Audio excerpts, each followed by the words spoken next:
لا إله إلا الله لا إله إلا الله لا إله إلا الله معبود معتقدا معبود معبود معتقدا معبود لطف تو ناگفتہ امامی شنود آدمیت دادائی بازم مسلمان کر دئی اے خدا قربا شوم احساب اور احسا کر دئی اے خدا قربا شوم احساب اور احسا کر دئی আল্লাহ রাব্বুল আলামিন শুধুমাত্র কেবলমাত্র এই আয়াতের ভিতরেই বলেন নাই, আল্লাহ পাক আরো বলেন হাল আতানাল ইনসানি হিনুম মিনাদ দাহর লাম ইয়াকুন শাইআম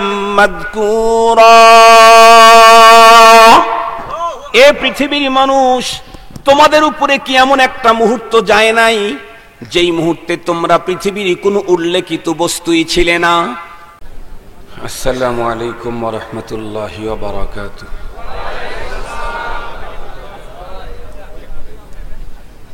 ইন্নাল হামদালিল্লাহ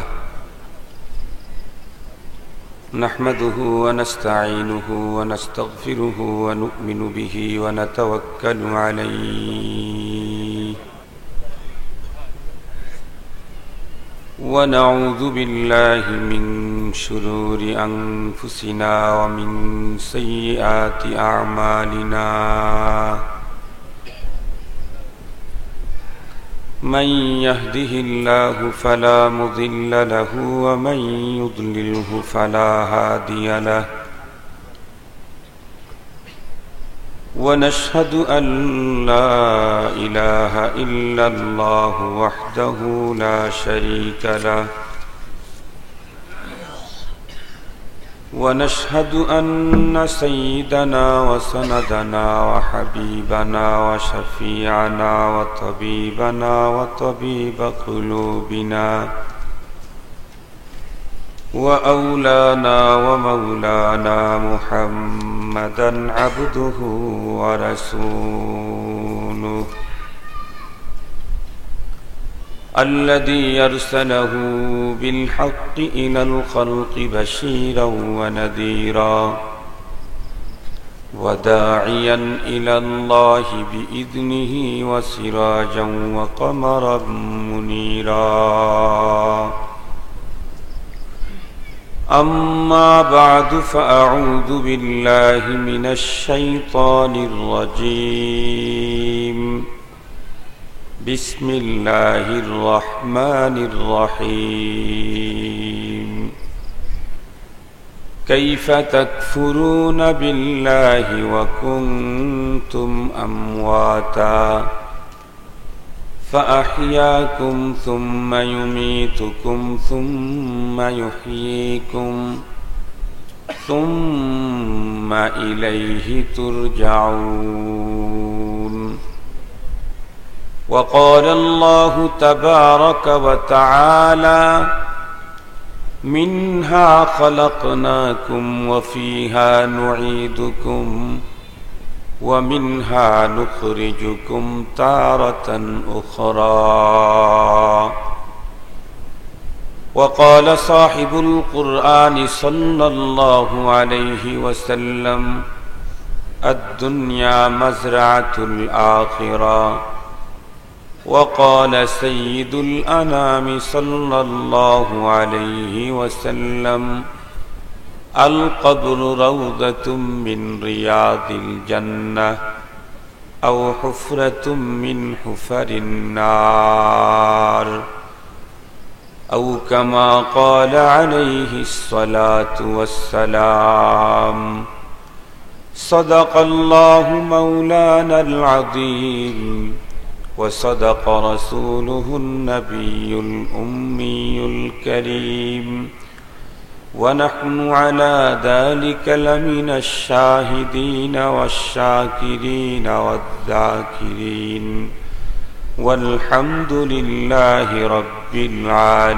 العالمين اللهم صل على سيدنا مولانا محمد وعلى آله وأصحابه وبارك وسلم. اللهم صل على سيدنا مولانا محمد وعلى آله وأصحابه وبارك وسلم. يا رب صل وسلم دائما أبدا على حبيبك خير الخلق كلهم. بلغ العلا بكماله كشف الدجى بجماله حسنت جميع خصاله صلوا عليه وآله. محبت جر آج بلغ العلا بكماله كشف الدجى بجماله حسنت جميع خصاله صلوا عليه وآله. صدر محترم অধ্যকার জয়নাবাদ পুরাতন জামে মসজিদের ইন্তেজামে আয়োজিত দ্বিতীয় বার্ষিক ওয়াজ মাহফিলের শ্রদ্ধাভাজন সম্মানিত সভাপতি মুআজ্জাজ হযরত বুজুর্গ উলামায়ে কেরাম, বিভিন্ন দ্বীনি মাদারিস থেকে আগত আজিজ তালাবা, বিভিন্ন গ্রাম অঞ্চল এবং দূরদারাজের এরিয়া থেকে সমাগত সম্মানিত সুধী, সর্বপ্রথম আল্লাহ পাকের দরবারে আলিশান লাখ কোটি শুকর যে আল্লাহ তাআলা অত্যন্ত দয়া করে মায়া করে ভালোবেসে আমাদের হায়াতকে দীর্ঘায়িত করে আজকের এই মুহূর্ত পর্যন্ত সুস্থ সবল রেখে দুনিয়ার সকল ঝামেলা থেকে মুক্ত করে গান্দা নোংরা পরিবেশ থেকে বাছাই করে ছাঁটাই করে বেহায়াপনা, নির্লজ্জতা, পাপাচার, অপসংস্কৃতির সাইলাব থেকে আমাদেরকে হেফাজত করে জান্নাতি আয়োজন, জান্নাতের বাগানে আল্লাহ তাআলা আমাদেরকে তশরিফ আওয়ারির তৌফিক দিয়েছেন। সে আল্লাহ পাকের দরবারে আমরা সকলেই শুকরগুজার হচ্ছি। জবান খুলে ভক্তি সহকারে মুহাব্বত নিয়ে দিল থেকে আবেগের সাথে উচ্চ কণ্ঠে সকলেই পড়ে নেই আলহামদুলিল্লাহ। সম্মানিত উপস্থিতি, আপনারা এতক্ষণ পর্যন্ত হযরত উলামায়ে কেরামদের জবান থেকে অতীব জরুরি দ্বীনি আলোচনা শুনেছেন। মাহফিলের একদম শেষ পর্যায়ে আল্লাহ তাআলা আমাকে আপনাদের খেদমতে হাজির করে দিয়েছেন। আমিও আল্লাহ পাকের উপরে পূর্ণ আস্থা রেখে তার কালামে মাজিদের দুই জায়গা থেকে অল্প কিছু অংশ তেলাওয়াত করেছি। মহানবী সাল্লাল্লাহু আলাইহি ওয়াসাল্লামের জবানে মুবারকের মহাপবিত্র আহাদিসে মুবারকা থেকে দুইখানা হাদিসও পাঠ করেছি। আল্লাহ তাআলা যদি আমাকে তৌফিক দান করেন আর তার দয়া যদি শামিলে হাল হয়, তেলাওয়াতকৃত কোরআনে পাকের আয়াতদ্বয় এবং পঠিত হাদিসদ্বয়কে সামনে নিয়ে গুরুত্বপূর্ণ কিছু কথা সংক্ষিপ্ত সময় আপনাদের খেদমতে পেশ করব। আপনারা দোয়া করেন যাতে করে আল্লাহ তাআলা আমাকে তথ্য সমৃদ্ধ, ইখলাসপূর্ণ আজকে মুসলিম উম্মার প্রয়োজনে অতীব জরুরি হেদায়েতি আলোচনার তৌফিক দান করেন। সম্মানিত উপস্থিতি, আমি কিন্তু দিলের দিক থেকে স্যাটিসফ্যাক্ট শতভাগ। আজকে আমাদের দেশে পহেলা বৈশাখের উৎসব, এই উৎসবকে উপেক্ষা করে যারা কোরআনে পাকের এ মজলিসে এসেছেন, আমি বলতে চাই প্রকৃতই তারা আল্লাহ এবং রসুল, কোরআন এবং হাদিস প্রেমিক, এর মধ্যে কোনো সন্দেহ নেই। কারণ আজকে তো আমাদের দেশে এমন একটা উৎসব, যেই উৎসব মুসলমানদের ধর্মীয় উৎসবকেও হার মানায়, হিন্দুদের ধর্মীয় উৎসবকেও হার মানায়। আপনারা লক্ষ্য করছেন কি না, আমাদের দেশে বিভিন্ন ধর্মের মানুষ আছে, তবে সব ধর্মের মানুষদের ধর্মীয় উৎসবটা আমাদের দৃষ্টিগোচর হয় না, কারণ তারা সংখ্যায় অনেক কম।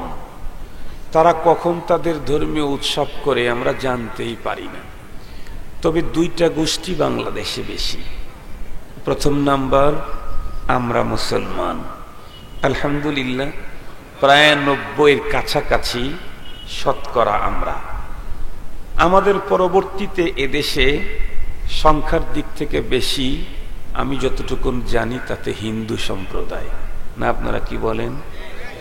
এই জন্যে আমাদের দেশে হিন্দুদের ধর্মীয় উৎসবটা আমাদের চোখে পড়ে।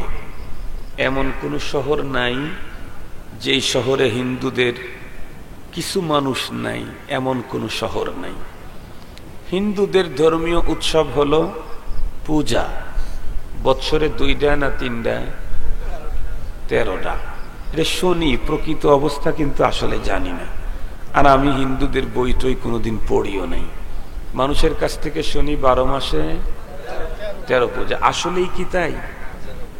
13 পূজায়? আচ্ছা যাই হোক, 13 হোক আর 14 হোক, আমাদের মাথা ঘামানি নেই, না কি বলেন ভাই? 10টা হইলেও কি, আর 33টা হইলেই কি, তাদের পূজা তারা করবে। তো তাদের ধর্মীয় উৎসব এটা হলো পূজা। সম্মানিত হাজিরিন, হিন্দুদের ধর্মীয় উৎসব পূজায় হিন্দুদের তো বাদ ভাঙ্গা আনন্দ থাকবে, কিন্তু ইদানিংকালে একটু আমরা লক্ষ্য করছি সব হিন্দু কিন্তু এখন পূজা বিশ্বাসী না। বিশ্বাস করেন কিনা? অনেক শিক্ষিত অনেক হিন্দু আছে যারা এগুলার প্রতি অত বিশ্বাসী না। তারা কর্ম নিয়ে ব্যস্ত, ধর্ম নিয়ে ব্যস্ত না। অনেক আছে, এবং অনেক তো এমন আছে যারা মুসলমানদের সাথে মিশতে মিশতে তারা তাদের ধর্মীয় পরিভাষাগুলিও ব্যবহার করে না, তারা মুসলমানদের ধর্মীয় পরিভাষা ব্যবহার করে। আমি একটা ঘটনা বলি। আমার প্রোগ্রাম ছিল চট্টগ্রাম রাঙ্গুনিয়াতে। প্রোগ্রাম শেষে আমি স্বাভাবিকভাবে চট্টগ্রামে যাই হলো কক্সবাজার, চিটাগাং, 3টার ফ্লাইটে যাই। আর আমি যখন ব্যাগে আসি ঢাকাতে, স্বাভাবিকভাবে ফার্স্ট ফ্লাইটে আমি ব্যাগে আসি। যেমন গত জুমাবার, গতকালকে না, গতকালকেও আমি কক্সবাজার থেকে ফার্স্ট ফ্লাইটে ঢাকায় এসেছি। ফার্স্ট ফ্লাইটে 9:45টার ফ্লাইট নভোয়ারে। আজকেও চট্টগ্রাম থেকে ফার্স্ট ফ্লাইটে আসছি আপনাদের এখানকার উদ্দেশ্যে। আজকে আসছি 8:25-এর ফ্লাইট ইউএস বাংলাতে। ইউএস বাংলার নাম শুনলে আবার মানুষ ভয় করে। নেপালে বিধ্বস্ত হয়েছে যে ইউএস বাংলাতে। তো যেহেতু আমার ফার্স্ট ফ্লাইটে আসা, এ কারণে রাঙ্গুনিয়া থেকে এয়ারপোর্ট পর্যন্ত আসতে সকালে কষ্ট হবে। এ কারণে রাত্রেই রাঙ্গুনিয়া থেকে শহরের উদ্দেশ্যে বের হয়ে আসতেছি। তো আমাকে যিনি তার বাসায় রাখেন, উনি ওনার গাড়িতে, আমি এক বাজারে আসার পরে উনি বললেন, হুজুর একটু কফি খেয়ে গেলে ভালো হবে না? না, এখন রাত্রি কফি টফির প্রয়োজন নেই, হুজুর একটা কফি খেয়ে যান। কফি খাওয়ার জন্য যখন নামলাম, বলতেছে, হুজুর সারা জীবন তো মুসলমানের দাওয়াত খাইলেন, আজকে কিন্তু হিন্দুর দাওয়াত খাওয়া লাগবে। ওই লোক আমাকে বলতেছে। তাই আমি বললাম, হিন্দুর দাওয়াত? তার মানে জীবনে একবার আমি হিন্দু বাড়িতে একটা চা খেয়েছিলাম। সে এক বিশাল ঝামেলায় পড়ে। সে হচ্ছে এই নওগাঁ মহাদেবপুর তো না, ওটা মান্দাতে। সে এক বড় ঝামেলায় পড়ে গেছিলাম, খুব মুসিবতে পড়ছি, না খেয়ে কোনো উপায় ছিল না। ওই দিন খেয়েছিলাম, তো খাওয়ার পরে তো পেটে ডিস্টার্ব হয়ে গেছে, কারণ মনের স্যাটিসফ্যাক্ট না থাকলে ওইটা কিন্তু পেটে গিয়া গন্ডগোল করে, এটাই স্বাভাবিক। তো যাই হোক, তা আমি বললাম, ঠিক আছে হিন্দুর দোকানে খাওয়াবেন, তো বানাবে কেডা? এটা কি ওরা তৈরি করে নিয়ে আসছে? না হুজুর, মুসলমানের দোকান থেকে নিয়ে এসে হিন্দুর দোকানে বসে একটু খাবেন, এবং তাতে বরকত কি হবে? আমি ওনাকে জিজ্ঞেস করলাম, তো হিন্দুর দোকানে খেলে আমারই বা বরকত কি আর ওরই বা বরকত কি, বলেন তো দেখি। তো তো বলতেছে সে খুব এক্সপার্ট, সরকারি দল করে, তো সরকারি দলের মানুষ কিন্তু খুব এক্সপার্ট, সাংঘাতিক কথায় পাকা, সে আবার একটা থানার বড় নেতা, অত কিছু বলা দরকার নাই। তো পরে উনি বলতেছে হুজুর আপনারা তো বলেন যে হিন্দুরাও যদি ভালো কাজ করে আল্লাহ তার প্রতিদান দুনিয়াতেই তাদেরকে দেয়, এজন্য ওদের তো লাভ আছে, আপনার মতো একজন আলিমকে তারা খাওয়াইতে পারলে ওদের দুনিয়াতে লাভ হবে না। আমার লাভ কি? হুজুর আপনার লাভ একটা চা কফি খাইলেন, আচ্ছা ঠিক আছে। তো ওখানে গেলাম, মুসলমানের দোকান থেকে কফি নিয়ে আসলো, কফিটা খাইলাম। খাওয়ার পরে এখন ওই হিন্দু আমাকে বলতেছে সালাম দিয়ে আমার কাছে আসতেছে, সালাম। আমি কি ওকে ওয়ালাইকুম সালাম বলতে পারবো? পারবো না। আমি বললাম তুমি তোমারটা বলো, তুমি আমারটা বলো না, তুমি তোমারটা বলো। শরীয়তের বিধান, কোনো ব্যক্তির যদি বস হিন্দু হয়, তার সাথে সাক্ষাৎ করতে যদি কিছু বলতেই হয়, সালাম বলার অধিকার নাই, তার ধর্মীয় শব্দ ব্যবহার করতে হবে। যেমন সে বলল আদাব, আপনিও বলেন আদাব। আদাবের কি তর্জমা ও বুঝুক আর ও বুঝুক, আপনি দিয়ে দিলেন আদাব, এটা যেটা দিলেন এটা যা হয় হোক ওই বুঝুক। ও নমস্কার বলছে, আপনি নমস্কার বলে দিয়ে দিলেন, শেষ। তার মানে ওর ধর্ম আপনি মানলেন তাই না, তার মানে বুঝাইলেন যে তুমি কি কসু কও, সে কসু তুমি নেও। কথা কি বুঝাইতে পারছি আপনাদেরকে? এটা কিন্তু এখানে কিন্তু, কারণ সালাম দিলে তো দোয়া করা হলো, হিন্দুর জন্য শান্তি, শুধু হেদায়েতের দোয়া ছাড়া অন্য দোয়া করলে দোয়া তো কবুল হবেই না, যে দোয়া করবে তারটাই নষ্ট হয়ে যেতে পারে। এই জন্য আমাদের দেশে দেখবেন অনেক মানুষ হুজুর দোয়া করেন, আমি অধিকাংশ লোকদেরকে জিজ্ঞেস করি কিসের দোয়া চান, এটা আমি জিজ্ঞেস করি, কেন আপনি দোয়া করেন এ কথা বললেন আর আমি দোয়া করে দিলাম না। আমরা কিতাব থেকে দেখেছি, মেশকাত শরীফের মধ্যে আছে, মেশকাতের সরা মাজাহেরে হক, সেখানে আছে এক বুজুর্গ নবীর বিরুদ্ধে বদদোয়া করার কারণে ওই লোকের যে দোয়া কবুলের যে একটা মর্যাদা ছিল আল্লাহ পাকের কাছে, তার বুজুর্গই ক্যান্সেল করে দিছে আল্লাহ। শরীয়তে যেই বিষয়গুলি পারমিশন আছে সেই বিষয়ে আল্লাহ পাকের কাছে আবেদন করার অনুমতি আছে। শরীয়তে যেই বিষয়গুলি পারমিশন নেই, এই বিষয়ে দোয়া করলে দোয়া তো কবুল হবেই না, বরং ওর বুজুর্গই ক্যান্সেল। কথা কি বুঝাইতে পারছি? এই জন্য জিজ্ঞেস করি, অথবা জিজ্ঞেস করার সুযোগ না হয় বলি ফি আমানিল্লাহ। ফি আমানিল্লাহ তরজমা বুঝেন, আমি আল্লাহর আমানতে দিয়া দিলাম, মালিক যদি এটা বৈধ মনে করে তোমাকে দিবে, অবৈধ মনে করে না দিবে। ও তো মনে করলো হুজুর আরবি দিয়ে দোয়া করছে, আর সে আর ভালো দোয়া হয় না, ও তো মনে করলো। সম্মানিত হাজিরিন, তো যে কথা বলতেছিলাম, ও সালাম দিয়া সামনে আগায় আসছে, এরপর আমাকে বলতেছে হুজুর আমি যখন বের হয়ে যাচ্ছি, হুজুর একটু বরকতের জন্য দোয়া করেন। বরকত ওদের পরিভাষা না আমাদের পরিভাষা, দোয়া ওদের পরিভাষা না আমাদের পরিভাষা। ওদের পরিভাষা হলো আশীর্বাদ। ও যখন দোয়া চাইছে তখন ওই ওই ওই বন্ধু, আমার ওই বন্ধু নেতা, ও বলতেছে তুই আবার কিসের দোয়া চাস, তোদের তো দোয়া নাই, তোদের তো আশীর্বাদ, হুজুরের কাছে আশীর্বাদ চা।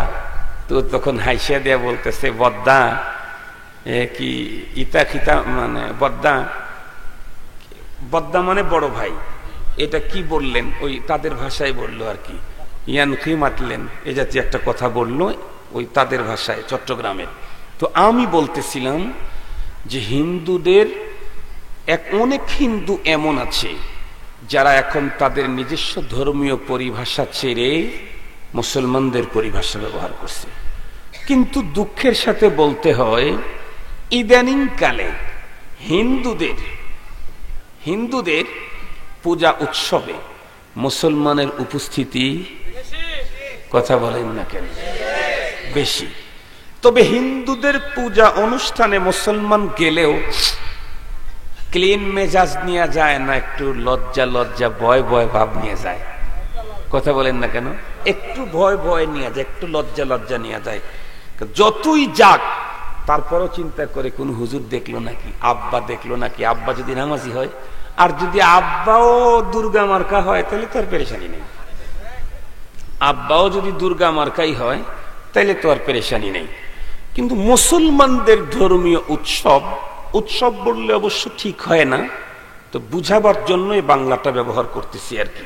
তো মুসলমানদের ধর্মীয় উৎসব সবচেয়ে বেশি আনন্দ আর ইসের সময় হলো কয়টা?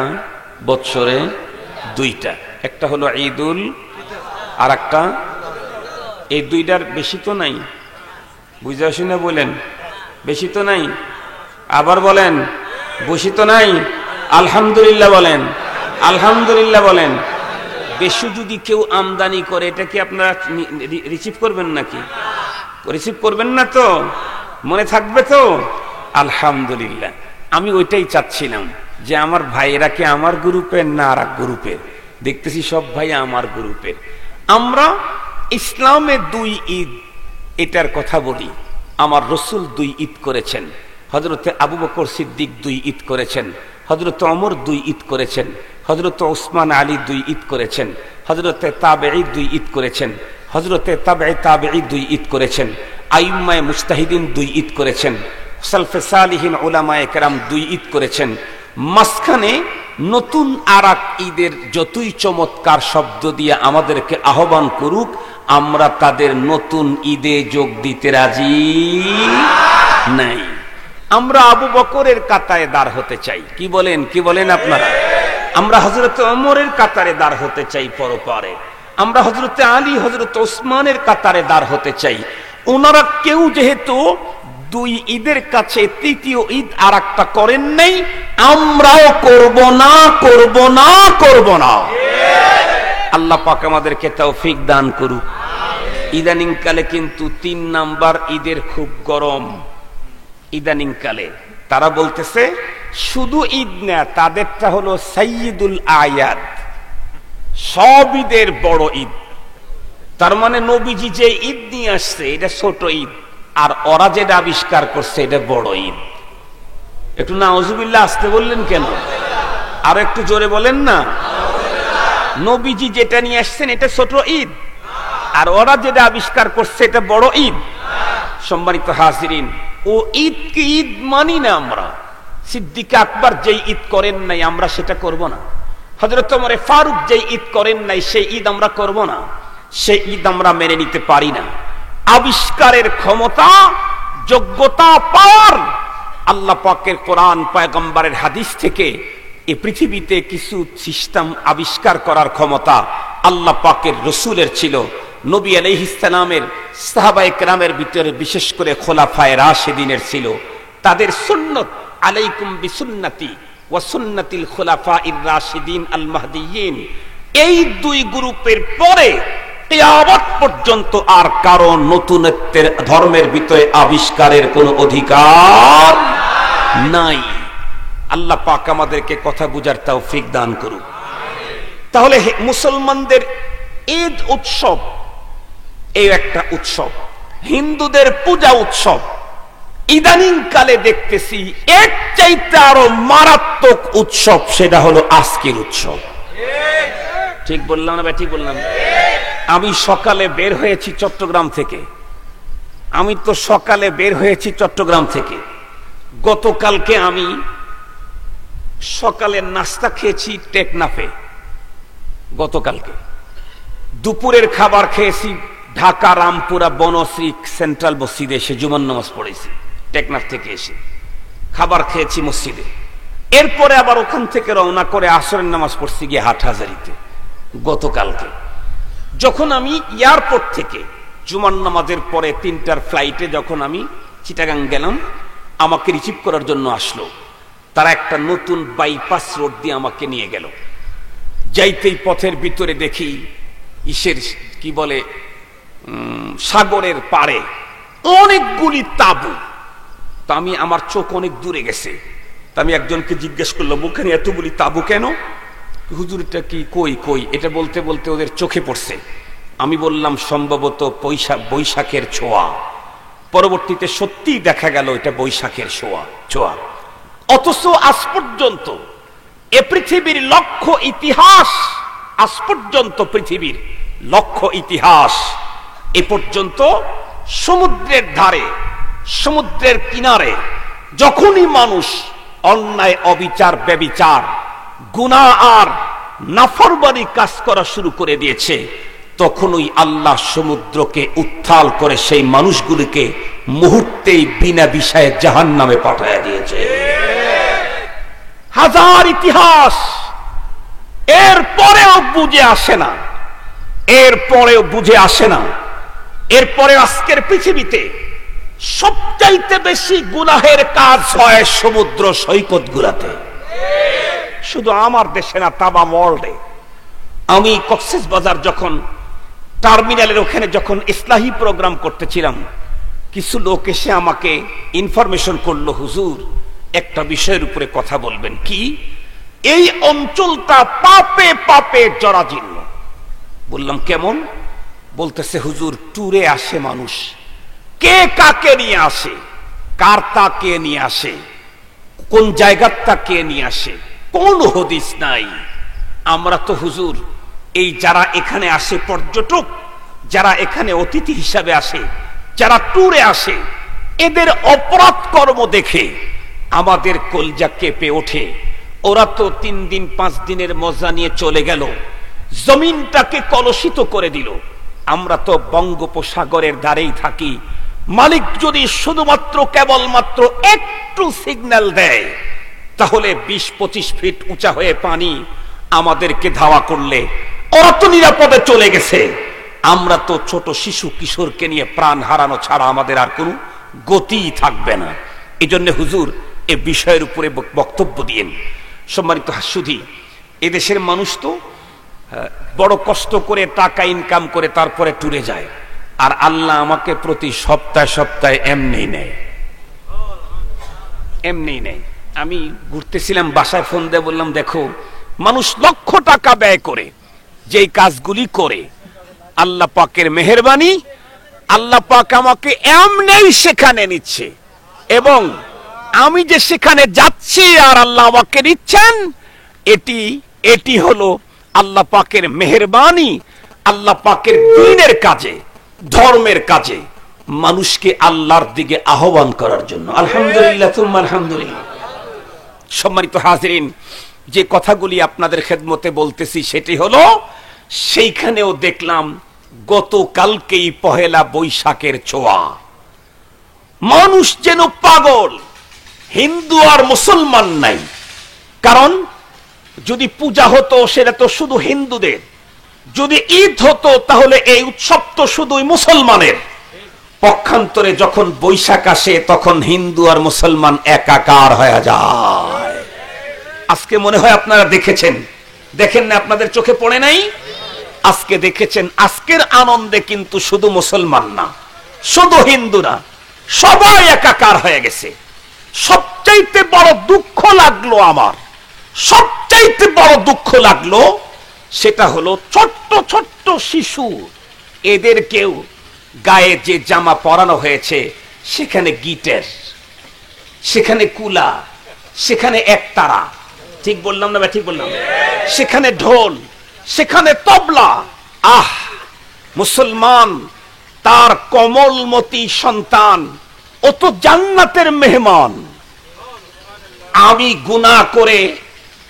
গুনাহ করে আযাব আর শাস্তির উপযুক্ত হয়ে গেছি, কিন্তু আমার সন্তান তো কোনো গুনাহ করে নাই।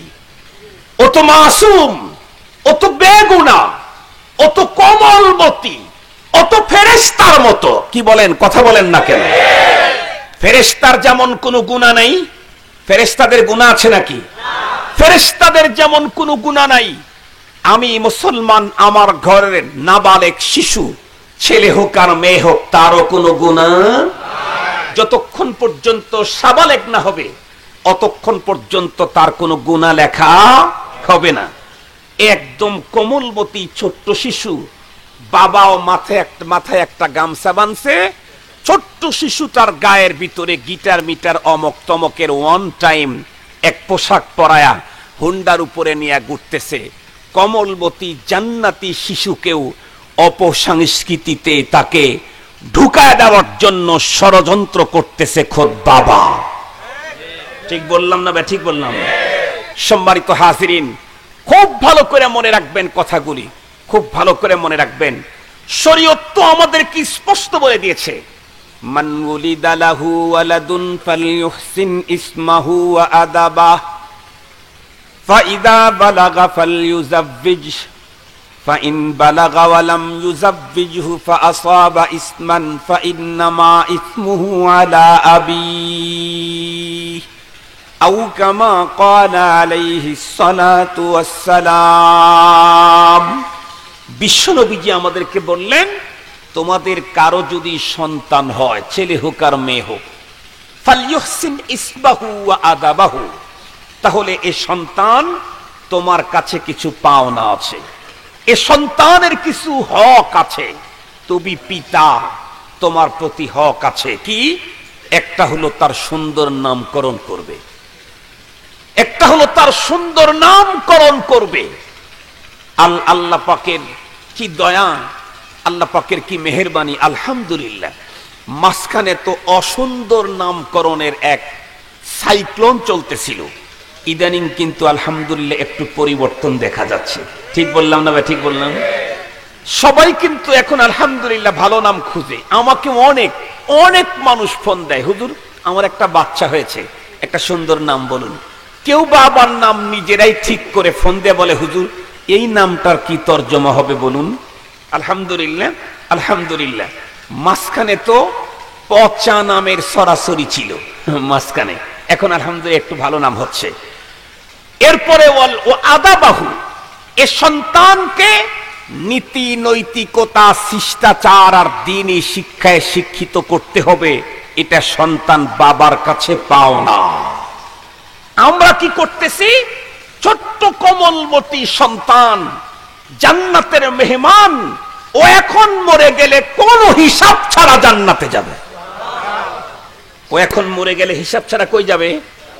জান্নাতে যাবে। অথচ তাকেও বৈশাখের ওই নোংরা সভ্যতার ভিতরে জড়ানোর চেষ্টা করতেছি। আসুন ভাই, আমরা নিজেরা যেভাবে চলছি সন্তানদেরকে সুন্দর করার ফিকির করি। আল্লাহ পাক তৌফিক দান করুক, নিজেদের জীবনকে শুধরাবার তৌফিক আল্লাহ পাক দান করুক। জনে বলেন আমিন। সম্মানিত হাজিরিন, আপনারা বলুন তো দেখি, বৈশাখ এলে আমাদের দেশে নেকির কাজ বাড়ে না গুনার কাজ বাড়ে? আমি কিন্তু অ্যান্সার দেই নাই, অ্যান্সার আপনারা দিচ্ছেন। গুনার কাজ বাড়ে। কেমনে বাড়ে? বৈশাখের নাম দিয়ে মাস ব্যাপী যাত্রা সার্কাস চলে না? চলে না? আপনাদের অঞ্চলে তো চলে না? মাস ব্যাপী যাত্রা চলে বৈশাখের নাম দিয়ে, মাস ব্যাপী সার্কাস চলে, তারপরে জুয়া চলে, এরপরে চলে হলো আকর্ষণীয় জিনিস, সেটা হলো লটারি। চলে না? চলে না? এলাকার মানুষের পকেটকে একদম ক্লিন খালি করে থুয়া চলে যায়। আমার এলাকাতেও দেখেছি 20 টাকায় হুন্ডা পাওয়া যায়, এই লোভে 20 টাকা দিয়ে হুন্ডা কিনবে। কিনতে কিনতে কিনতে কিনতে যতদিন সার্কাস ছিল ততদিন খালি কাম করছে আর হুন্ডাই কিনছে। কিন্তু বলুন তো দেখি, সবার নসিবে কি হুন্ডা হয়েছে আসলে? ও তো একজন পাবে আর কিনবে তে কয়েক লক্ষ মানুষ। এত লোভ মানুষের। মুসলমানের তো এত লোভ হওয়ার কথা ছিল না। আমাদের গ্রাম দেশে একটা কথা আছে, লোভে পাপে মৃত্যু। বহুত দেখেছি জীবনে, যেই মানুষেরাই যারাই হঠাৎ করে বড় লোক হওয়ার চেষ্টা করছে, সাংঘাতিক লোভে যখন পড়ছে, তখনই তার জীবন শেষ হয়ে গেছে। আমরা জীবনে বহুবার দেখেছি। সম্মানিত সুধী, লোভে পাপ, পাপে মৃত্যু, এই কথাটা মনে রাখবেন। যদিও আগের মুরব্বীরা বলছেন, শিক্ষিত ছিলেন না বড়, কিন্তু তাদের কথাগুলা ছিল সুন্দর। ঠিক বললাম না? ঠিক বললাম? সম্মানিত হাজিরিন, তাহলে আজকে বর্তমান সময়ে বৈশাখ এলেই গুনাহের কাজ শুরু হয় আমাদের দেশে। এমনিই তো গুনাহ চলে, বৈশাখ এলে আরো নতুন উদ্দামে চলে। বৈশাখ এলে আমরা বৈশাখকে শুভ নববর্ষ, আজকে যখন বিমানে আসছি না, বৈশাখ উপলক্ষে আমাদেরকে স্পেশাল খাবার দিছে বিমানে। বৈশাখ উপলক্ষে আমি আবার খাবারটা প্যাকেট করে নিয়ে আসছি, এখনো নাই, ওটা খেয়ে ফেলাইছি। গাড়িতে নিয়ে এসে ড্রাইভারকে অর্ধেক খাওয়াইলাম আর আমি অর্ধেক খেলাম। হুজুর এটা কোথায় পাইলাম? বললাম যে এটা বৈশাখ দিছে, বিমানের ভিতরে বৈশাখ দিয়েছে, অনেক কিছুই দিয়েছে। অন্য সময় খাবার দেয় কিন্তু এতগুলা দেয় না, আজকে পয়লা বৈশাখ হিসাবে অনেক কিছু দিয়েছে। তো যে কথা আমি আসল কথা যেটা বলতে চাচ্ছি সেটা হলো এই বৈশাখ উপলক্ষে মানুষ গুনাহের হিরিক লেগে যায়, গুনাহ করার। আমরা বৈশাখ এলেই, তারপরে ইংরেজি নববর্ষ আসলেই, এই দুইটা বাংলা নববর্ষ আর ইংরেজি নববর্ষ, ওইটা হলো 31st নাইট, তাই না? আর এটা হলো বাংলা নববর্ষ এসোহে বৈশাখ। এই দুইটাকে উদযাপন করার পদ্ধতি আপনারা নিজের চোখে দেখছেন। বলুন তো দেখি, মাসের গণনা শুধুমাত্র কেবলমাত্র দুইটাই না আরো একটা আছে? এটা কি মাস? একটু জোরে বলেন না কেন? আবার বলেন। আরবি মাস কোন দিন শুরু হয় কোন দিন শেষ হয় আপনারা জানেন নাকি? কথা বলেন। আরবি মাস কখন শেষ হয় কখন শুরু হয় কেউ জানেই না। আমি আপনাদেরকে জিজ্ঞেস করতে চাই, আমরা মুসলমান হিসাবে আমাদের জীবন যাপনের জন্য আমাদের মডেল কি ইংরেজ? হিন্দুরা? কে? মুহাম্মদুর রাসূলুল্লাহ। কথা বলেন না কেন? আমাদের মডেল কে? মুহাম্মদুর। আমাদের মডেল কে? মুহাম্মদুর রাসূলুল্লাহ সাল্লাল্লাহু আলাইহি ওয়াসাল্লাম। আমার রাসূল যে মাস আমদানি করেছেন, সাহাবায়ে কেরাম যে বর্ষের গণনা শুরু করেছেন নবীজির হিজরত থেকে, সেটা কি ইংরেজি না বাংলা? আরবি। একটু জোরে বলেন। আরবি। তো আমার রাসূল আমাদের জন্য যে মাস নিয়ে এসেছেন, সেই বর্ষের শুরু হয় কখন শেষ হয় কখন কোনো খবর আমাদের নাই। আমরা অন্যদের তৈরি করা মাস নিয়ে নাচানাচি করলে তো কাকের বাসায়, কথা বলেন না কেন? কাকের বাসায় কুকিলের ডিম পাড়াছে, আর তাছাড়া আর কিচ্ছু না। আমরা মুসলমান, আমাদের যদি নাচানাচি করতেই হতো কোনো বর্ষবরণকে নিয়ে, তাহলে সেটা আরবি হওয়ার কথা ছিল। কিন্তু 1450 বছর পেরিয়ে গেছে, আজ পর্যন্ত আরবি মাসের শুরু হয় কখন শেষ হয় কখন আমাদের খবরই। যারা ইংরেজি, যারা বাংলাতে এসোহে বৈশাখ, আমি জিজ্ঞেস করতে চাই, এই বৈশাখ নিয়ে যে এত নাচা যারা নাচলো, আগামী বৈশাখের আগ পর্যন্ত ওরা কেউ তো মরবে না? মরবে তো? তাহলে এসো হে বৈশাখের কি তর্জমা? তার মানে ও বৈশাখ আসো, আর আকাশার আগেই তুমি আমাকে নিয়ে যাও। এসো হে বৈশাখ মানে কি? আর বৈশাখের আগ পর্যন্ত তাদের মরণ হবে, তাদের কি এ বৈশাখ শুভ? তো কিসের শুভ নববর্ষ? যত মানুষ শুভ নববর্ষ বলছে, অনেকেরই তো আর বৈশাখ আসার আগেই 3 কাপড়ে প্যাকেট করা হবে। 3 কাপড়ের প্যাকেট বুঝেন তো? সামনে আবার নির্বাচনের বছর, মনে আছে নাকি? আগামী বৈশাখ আসার আগেই তো নির্বাচন। এই নির্বাচনে যারা হারবে তাদেরও কি শুভ নববর্ষ? কথা বলেন না কেন? সামনের নির্বাচনে যারা হেরে যাবে তাদেরও কি শুভ নববর্ষ? এই বর্ষটা তাদের শুভ? কানতে কানতে আর শিখ গুনতে গুনতে জিন্দিগি খতম, তারপরেও শুভ নববর্ষ। এজন্য ইসলাম আর শরীয়ত বর্ষবরণের সিস্টেম রাখে নাই, কারণ আমার জানা নাই এই বৎসরে আমার উন্নতি হবে না অবনতি হবে, এই বৎসরে আমার ব্যবসাতে লাভ হবে না লস হবে, এই বৎসরে আমার শরীর সুস্থ থাকবে না অসুস্থ থাকবে, এই বৎসরে আমি বাঁচতে পারবো না মরে যাব, এই বৎসরে আমার সন্তান জন্ম নিবে না 2-3টা অ্যাক্সিডেন্ট করে মরবে, কোনটাই যেহেতু আমার জানা নাই, এই জন্য নতুন বর্ষকে শুভ বর্ষ এসো হে বৈশাখ বলার কোন সুযোগ নাই।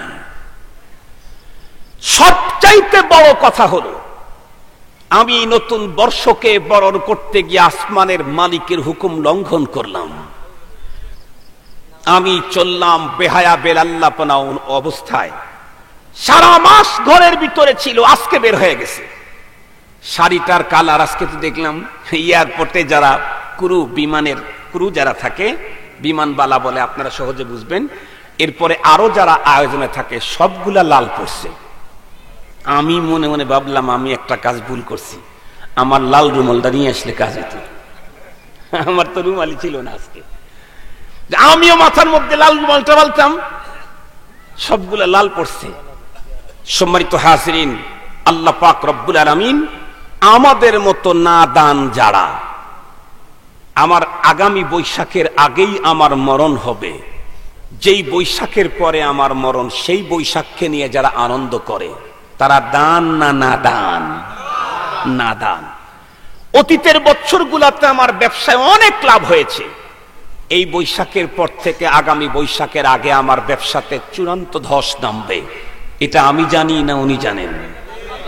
এরপরেও বৈশাখ নিয়ে যে নাচানাচি করলো, এরপরেই তার ব্যবসায় ধস নামলো। এরা দান না নাদান? দানা না নাদান? নাদান।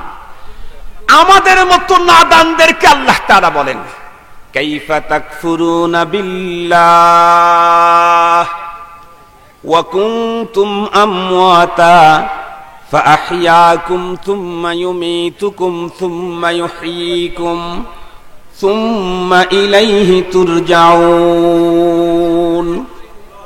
এ পৃথিবীর মানুষ, কি করে তোমরা আমি আল্লাহর সঙ্গে নাফরমানি করো, কি করে তোমরা আমি আল্লাহ পাকের গোলামি থেকে দূরে চলে যাও, কি করে তোমরা আমার জমিনের উপরে আমার সঙ্গে তোমরা মস্তানি করে বেড়াও, কি করে আমার সভ্যতার সংস্কৃতির উল্টা চলো, কি করে তোমরা আমার আইনের উপরে বৃদ্ধাঙ্গুল প্রদর্শন করো, কেমনে তোমরা আমার হুকুম লঙ্ঘনে প্রতিযোগিতায় নামো। ওয়া কুনতুম আমওয়াতা, তুমি তোমার অতীতের দিকে একটু তাকায়া দেখো, তুমি তোমার অতীতের দিকে তাকায়া দেখো।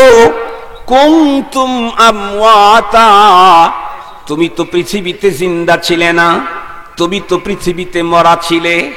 মা নাবুদ মুতাকাদা মা নাবুদ, মা নাবুদ মুতাকাদা মা নাবুদ, লুৎফে তু না গুফতায়ে মামি শনুদ, आदमियत दादाई बाज़म मुसलमा कर दई, ऐ खुदा कुर्बा शवम एहसा बर एहसा कर दई, ऐ खुदा कुर्बा शवम एहसा बर एहसा कर दई।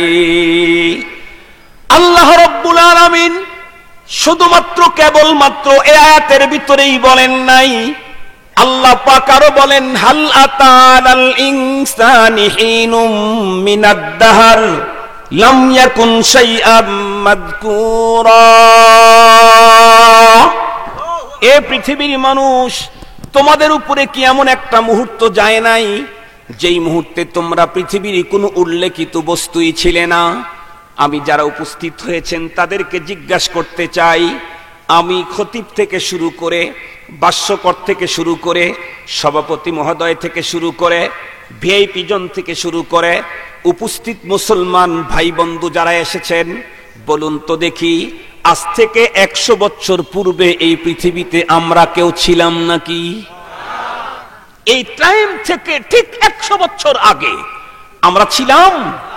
আমাদের পৃথিবীর মানুষ যদি খুঁজতো পাইতো কি? ছিলাম তো না, আমাদের নামটাও ছিল না। মা নাবুদ মুতাকাদা মা নাবুদ, লুৎফে তু না গুফতায়ে মামি শনুদ, आदमियत दादाई बाज़म मुसलमा कर दई, ऐ खुदा कुर्बा शवम एहसा बर एहसा कर दई, ऐ खुदा कुर्बा शवम एहसा बर एहसा कर दई। আমি তো ছিলাম না পৃথিবীতে। আজকের পর থেকে 100 বছর পরে এই পৃথিবীর মানুষ যদি তন্ন তন্ন করে, হন্য হয়ে তন্ন তন্ন করে খুঁজে, আমাদের কাউকেই পাওয়ার সম্ভাবনা আছে কি? নিশ্চিত 100 বছর, আজ থেকে 100 বছর পরে আমাকে খুঁজলেও পাবে না। ওয়াজ করানোর জন্য, সভাপতিকেও সভাপতিত্বের পদ দেওয়ার জন্য খুঁজলে পাবে না। আজকের ভিআইপি জনদেরকে আসনে বসাইতে চাইলে পাবে না। শ্রোতা মণ্ডলীকে যদি উন্নত খাবার দিয়ে আওয়াজ শুনাইতে চায় তাও পাবে না।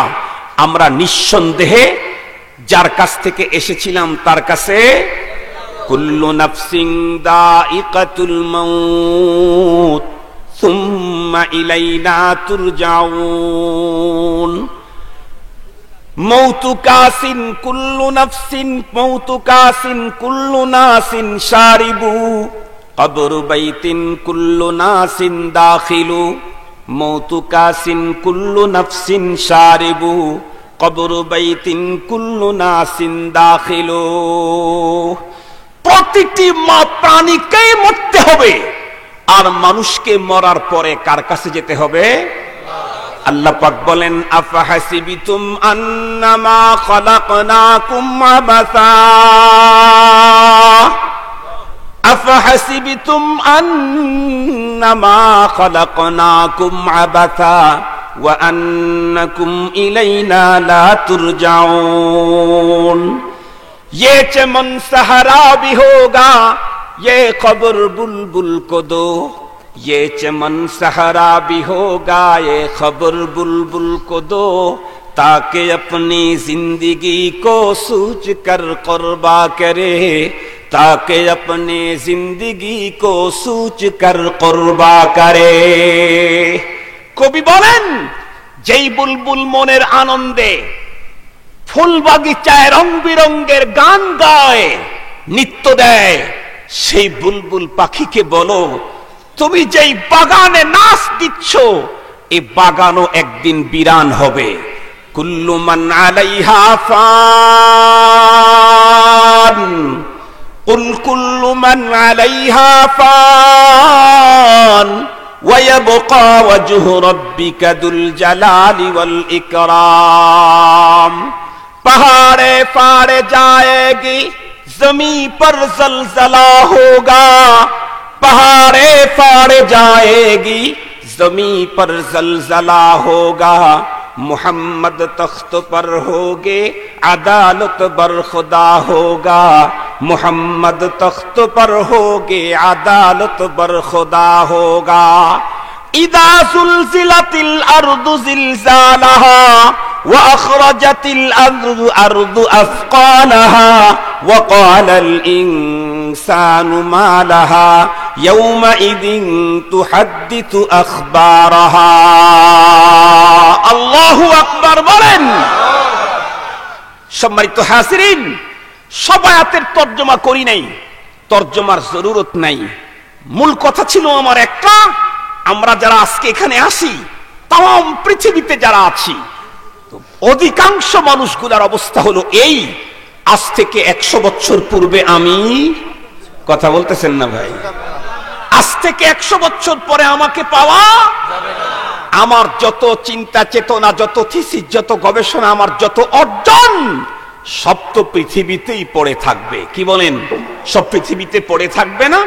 এ বাড়ি থেকে যাবে, এ গাড়ি থেকে যাবে, এ মোবাইল ফোনটা নাম্বারটা থেকে যাবে, আমার ফ্যাক্টরি থেকে যাবে, আমার কষ্টে অর্জিত সব থেকে যাবে। আমাকে 3 টুকরা কাপড় দিয়ে কবরে পাঠিয়ে দেওয়া হবে। আল্লাহ তাআলা বলেন কাইফা তাকফুরুনা বিল্লাহ ওয়া কুনতুম আমওয়াতা। এই পৃথিবীর মুসলমান নারী আর পুরুষ, কি করে তোমরা আল্লাহর সঙ্গে নাফরমানি করো, অথচ তো তোমরা মরা ছিলে। কুনতুম আমওয়াতা ফাহিয়াকুম, জীবন দিলেন কে? একটু জোরে বলেন, আমরা মরা ছিলাম, জীবন দিলেন কে? জীবন যে দিলেন একবারে দিলেন নাকি? না না না, জীবন একবারে দেন নাই। যেদিন আমাকে জীবন দিয়েছেন সেই দিন থেকে আমার পিছনে আজরাইল ধাওয়া করতে আছে। কদম সুয়ে মরকাদ নজর সুয়ে দুনিয়া, कदम सूए मरकाद नजर सूए दुनिया, किधर जा रहा है किधर देखता है, किधर जा रहा है किधर देखता है। কবি বলেন, আপনাদেরকে একটা মিসাল দিলে সুন্দর করে বুঝবেন। ছোট শিশুকে কোনো জায়গায় দাওয়াত খেতে সঙ্গে করে নিয়ে যেতে থাকলে ওই যাইতে দাপাস দাপাস করে পড়ে, দেখছেন কি আপনারা? ছোট শিশু, ছেলে হোক মেয়ে হোক, ভাগনা হোক ভাস্তা হোক ভাগ্নি হোক, নিয়ে যেতে চাইলে ওই রাস্তাতে যাইতে দাপাস দাপাস করে পড়ে। এই একটু পড়িস কেন? ও যে কেন পড়ে তা কি জানেন? অনেক কারণ আছে পড়ে যাওয়ার, তার ভিতরে সবচাইতে বড় কারণ যায় একদিকে তাকায় থাকে আর একদিকে। ঠিক বললাম না? ঠিক বললাম? যায় একদিকে তাকায় থাকে আর একদিকে, দাপাস দাপাস করে যে পড়ে তার সবচাইতে বড় কারণ যায় একদিকে চায় আর একদিকে। কবি বলেন, কদম সুয়ে মরকদ নজর সুয়ে দুনিয়া। এ পৃথিবীর সুন্দরী, এ পৃথিবীর ক্ষমতার অধিকারী, কদম সুয়ে মরকদ নজর সুয়ে দুনিয়া। किधर जा रहा है किधर देखता है, किधर जा रहा है किधर देखता है। তোমার পদযুগল তো কবরের দিকে। তুমি যখন মার পেট থেকে জন্মগ্রহণ করলে তখন থেকেই দিনের পরে রাত, রাত্রের পরে দিন। দিন যখন এলো তার মানে তোমাকে কবরের দিকে আগায়া নিয়ে গেল। আবার যখন রাত্রি এলো তার মানে তোমাকে কবরের দিকে আগায়া দিল ধাক্কায়া। আবার যখন রাত্রের প্রস্থানে দিনের আগমন ঘটলো তার মানে তোমাকে আরো কবরের দিকে আগায়া দিল। তাহলে তোমার কদম, তোমার পদযুগল তো কবরের দিকে, আর তোমার নজর তো দুনিয়ার সৌন্দর্যের দিকে, দুনিয়ার জনপ্রিয়তার দিকে, দুনিয়ার অট্টালিকা আর মিল কারখানা গাড়ি বাড়ির দিকে। ও মুসলমান, এভাবে চলতে চলতে একটা অবস্থা হবে। আল্লাহ বলেন, আল্লাহকুমুত তাকাসুর হাত্তা যুরতুমুল মাকাবির কাল্লা সাউফা তা'লামুনা সুম্মা কাল্লা সাউফা তা'লামুন। আল্লাহকুমুত তাকাসুর, দুনিয়ার মায়ামোহ, সম্পদের আধিক্য, মিল কারখানা, গাড়ি আর বাড়ি আর নারী, এগুলির ধান্দা তোমাকে আল্লাহ পাকের শরণ থেকে গাফেল করেছে। এমন ভাবে গাফেল করছে শেষ পর্যন্ত তোমাকে কবরের সঙ্গে লাগায়া দিয়েছে। ফিকির তো শুধু ওগুলির, পেরেশানি তো শুধু ওগুলির। কেমনে গাড়ি করব, কেমনে বাড়ি করব, কেমনে এটা বাড়াবো, কেমনে অ্যাসেট বাড়াবো, কেমনে অমুক বাড়াবো, কেমনে তমুক বাড়াবো, ফিকির করতে করতে হাত্তা যুরতুমুল মাকাবির, কবর সামনে এসে গেছে। আজরাইল এসে বসছে, ধরে নিয়ে চলে গেছে। সব পড়ে রইল, সব পড়ে রইল, চলে গেল খালি হাতে কবরের ভিতরে। কবরের ভিতরে যাওয়ার পরে বলুন তো দেখি, এখন আমার ছেলে আমার উপকার কতটুকুন করতে পারবে? কতটুকুন করবে? আমার মেয়ে আমার কতটুকুন উপকার করবে? মনে রাখবেন, কিছু উপকার ছেলে করতে পারবে, কিছু উপকার মেয়ে করতে পারবে, কিছু উপকার করতে পারবে, কিন্তু সেটা কখন? আমি যদি কমপক্ষে ঈমানটা নিয়ে কবরে যেতে পারি তখন। ঈমানটা নিয়ে যদি কবরে যেতে পারি, নেকির পুঁজি যদি আমার কম হয় তো আমার সন্তান দুনিয়াতে নেকি পাঠাবার সিস্টেম, কথা বলেন না কেন, আছে না নাই? আছে। কিন্তু আমি যদি কবর থেকে যদি আমি যদি দুনিয়া থেকে ঈমানের সম্পদ হারা হয়ে যেতে চাই, তাহলে কিন্তু কোনো অবস্থাতেই আমার সন্তান আমার কবরে কিছুই পৌঁছাইতে পারবে না। এজন্য ঈমান নিয়ে যেতে হবে। ঈমান নিয়ে গেলাম, আমল যদি আমার কম হয়, আমার সন্তান আমাকে অবশ্যই সেখানে সহযোগিতা ইচ্ছা করলে করতে পারবে। সম্মানিত হাজিরিন, ঈমান হারা হয়ে যদি কবরে যায়, পৃথিবীর সবাই চেষ্টা করলে হবে না। কোরআনে পাকে আল্লাহ তার রাসূলকে বলেছেন, ওয়া ইন তাস্তাগফির লাহুম ৭০ মাররা, আপনি যদি ৭০ বার ওদের জন্য আল্লাহ আমার কাছে ক্ষমা চান, আমি কখনো ওদের জন্য ক্ষমা করব না।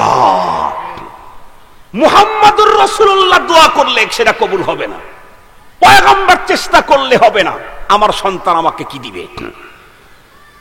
মুসলমান ভাইরা রে আমার, লম্বা কথা বলতে চাই না, তবে রব্বুল আলামিন বড় আফসোস করে বলতেছেন, কাইফা তাকফুরুনা বিল্লাহ, কেমনে তোমরা আমি আল্লাহর সঙ্গে নাফরমানি করো, কেমনে তোমরা নামাজ না পড়ে ঘুমাও, কেমনে তোমরা রাস্তার ভিতরে বেহায়া বেলাল্লাপনা তোমরা ঘুরে বেড়াও, কেমনে তোমরা সুদি কারবারি করো, কেমনে তোমরা ঘুষের কারবারি করো, কেমনে তোমরা মানুষ গুম করো, খুন করো, কেমনে তোমরা একজন আর একজনের উপরে জুলুম নির্যাতন করো, কেমনে তুমি আর একজনের সম্পদ জোর করে দখল করে খাও।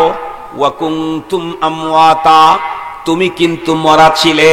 ফাআহইয়াকুম, জীবন আমি তোমাকে দিয়েছি, দিয়েছি একবারে দেই নাই। সুম্মা ইউমিতুকুম, আমি আবারও তোমাদেরকে মেরে ফেলবো। সুম্মা ইউহয়িকুম, মেরে ফেলার পরে একদম চলে গেলে তাও কিন্তু না, আবার তোমাদেরকে আমি জিন্দা করব। সুম্মা ইলাইহি তুরজাউন, আমি তোমাদের প্রত্যেককে আমি আল্লাহ পাকের কাছে হাজির করাবো। মুসলমান বন্ধুরা আমার, যতক্ষণ পর্যন্ত দুনিয়াতে আছি, দুঃখের ভিতরে পড়লে কেউ আমাকে সহযোগিতা করার জন্য আগে আসবে।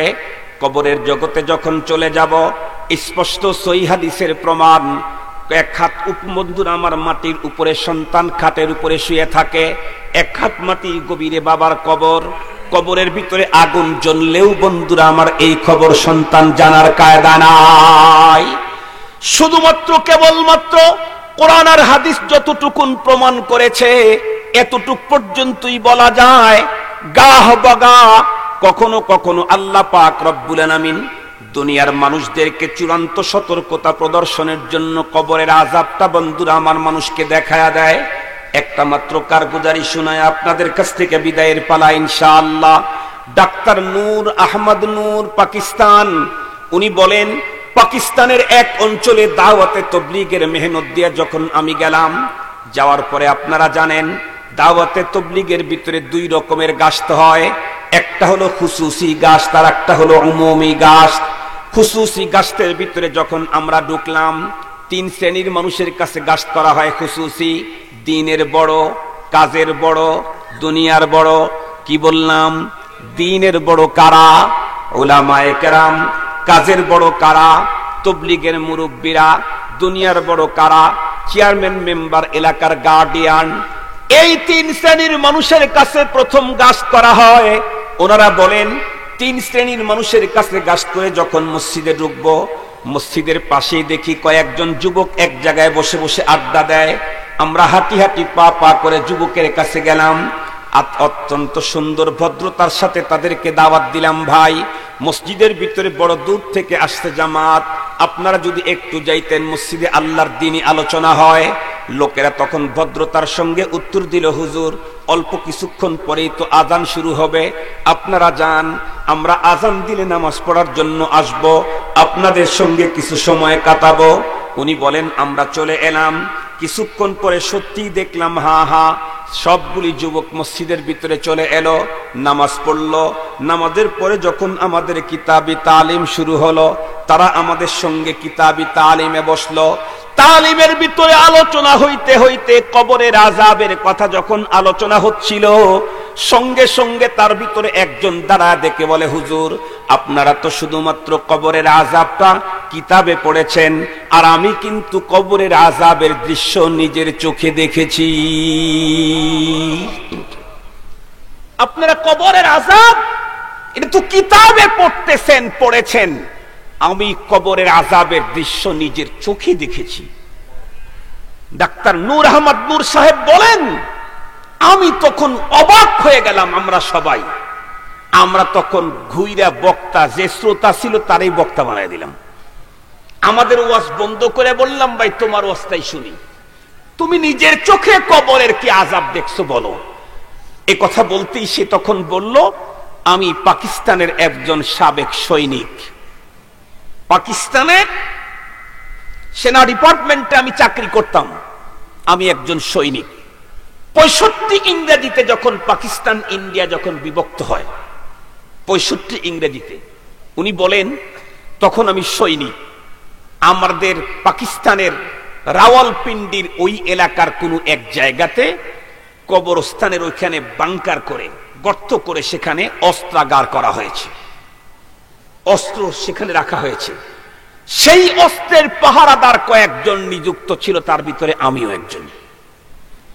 আমরা অস্ত্রের গোডাউন পাহারা দেই, সারা রাত পাহারা দিয়েছি পালাক্রমে।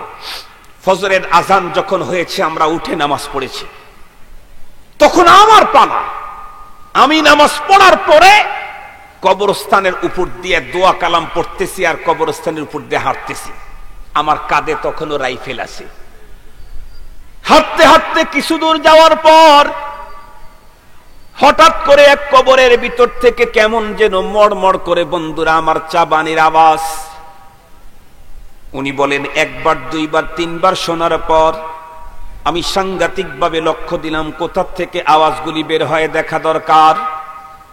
আমি সাংঘাতিকভাবে তাওয়াজ্জু দেওয়ার পরে বুঝলাম পাশেই কবর থেকে আওয়াজগুলি বের হচ্ছে, পুরাতন কবর। আমি তখন আগায়া গেলাম, আমার রাইফেলের বাঁট দিয়ে সেখান থেকে একটা একটা করে বন্ধুরা আমার কি বলে ওটাকে, ইটগুলা সরাইলাম। ইটগুলি সরানোর পরে দেখলাম একটা সুড়ঙ্গ পথ। ভিতরে বন্ধুরা আমার কোনো লাশের অন্য কোনো অংশ নাই, শুধুমাত্র কেবলমাত্র মেরুদণ্ডের হাড়ের কঙ্কাল। ভিতরে দেখি একটা ইঁদুরের চাইতে বন্ধুরা আমার একটু বড়, ওই প্রকৃতির জানোয়ার জীবনেও কোনোদিন আমি আমার চোখে দেখি নাই। এই জানোয়ারটি ওই কঙ্কালের এক কর্নারে যখন বন্ধুরা আমার দাঁত দিয়ে যখন কামড় দেয়, পুরা কঙ্কালটা কবরের ভিতরে তখন এভাবে কেঁপে ওঠে, কড়মড় কড়মড় আওয়াজ হয়। এক দুইবার এমনটি করার পরে আমি ভাবলাম অবশ্যই এই জানোয়ারটাকে মেরে ফেলা দরকার। আমি তখন আস্তে করে আমি আমার ইসের রাইফেলের বাট দিয়ে ওইটাকে আঘাত করার জন্য উদ্যত হলাম। যেই মাত্র আঘাত করার জন্য উদ্যত হলাম তখন দেখলাম এখন আর কবরের ভিতরে সেই জানোয়ার নাই। আমি ওখান থেকে একটু দূরে যেতে আবারও আওয়াজ শুরু হয়ে গেল। আমি আবারও চলে এলাম। এবার সাংঘাতিক লক্ষ্য করে দেখলাম, দেখার পরে আমি আমার রাইফেলটাকে এভাবে তাক করলাম। আমি যখন ওই জানোয়ারকে ফায়ার করব এমন মুহূর্তের ভিতরে দেখলাম জানোয়ারটা আবার উধাও হয়ে গেল। আমি ওর পিছনে লাগলাম। 2, 3, 4 বার পর্যন্ত ওকে মারার জন্য হাজার চেষ্টা করলাম, ব্যর্থ হলাম। পরবর্তীতে যখন আমি আরো কিছু ইট সেখান থেকে সরাইলাম, অনেকটাই খালি হয়ে গেল। সরানোর পরে আমি খুঁজতেছিলাম কখন বের হয়। হঠাৎ করে তাকায় দেখি এতক্ষণে ও ভিতর থেকে বের হয়ে আমার দিকে ধাওয়া করতে চায়। আমি একজন তাগড়া জওয়ান সৈনিক, হাতের ভিতরে রাইফেল। এরপরেও ছোট্ট ওই জানোয়ারটার চাউনি দেখে আমার অন্তরের ভিতরে ভীতু সন্ত্রস্ততা তৈরি হয়ে গেল। ও আমার দিকে হাঁটি হাঁটি পা অগ্রসর হয়। আমি তখন ওর থেকে বাঁচার জন্য দৌড় শুরু করলাম, কিন্তু আমি যত দূরে দৌড়াই সে আমার পিছে পিছে তত দূরে দৌড়ায়। দৌড়াইতে দৌড়াইতে অনেক দূর পর্যন্ত গিয়ে আমি হাঁপায়া গেলাম। ততক্ষণে আমার অন্তরের ভিতরে পুরাটাই শুধু আতঙ্ক ভরা। আমি ভাবতেছিলাম ও যদি আমাকে টাচ করে মনে হয় দুনিয়াতে বাঁচার কোনো কায়দা আমার নাই।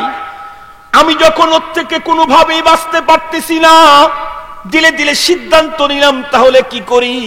হাতের ভিতরে অবশ্য রাইফেল, কিন্তু ওর দিকে তাক করে ফায়ার করার মতো ক্ষমতা আমার অন্তরের ভিতরে নাই। এক পর্যায়ে সামনে গিয়ে দেখি বড় একটা নালা, নদী, খাল দেখার পরে চিন্তা করলাম ও যেই মানের প্রাণী, আমি যদি ঝাঁপ দিয়ে পানির ভিতরে পড়ি তাহলে অবশ্যই এই প্রাণীটি পানির ভিতরে নামবে না, আমি ওর আক্রমণ থেকে বেঁচে যাব। উনি বলেন ঝাঁপ দিয়ে আমি পানির ভিতরে ঢুকলাম। খালের ভিতরে খুব বেশি পর্যন্ত পানি ছিল না, হাঁটুর নিচে নিচেই পানি ছিল। এক পর্যায়ে যাইতে যাইতে মাঝ পর্যন্ত চলে গেলাম। হ্যাঁ, সত্যি দেখলাম জানোয়ারটি আস্তে আস্তে পানির ধারে এসে থমকে দাঁড়িয়ে গেল। কয়েকবার রাঙ্গা রাঙ্গা চোখ করে আমার দিকে তাকালো। আমি মাঝপথে গিয়া শুধুমাত্র দাঁড়ায় দাঁড়া তার কার্যক্রম দেখছি। এরপরে দেখলাম প্রাণীটি কি করলো, মাত্র 1 থেকে 2 সেকেন্ডের জন্য তার নিজের জিহ্বাটা পানিতে লাগাইলো।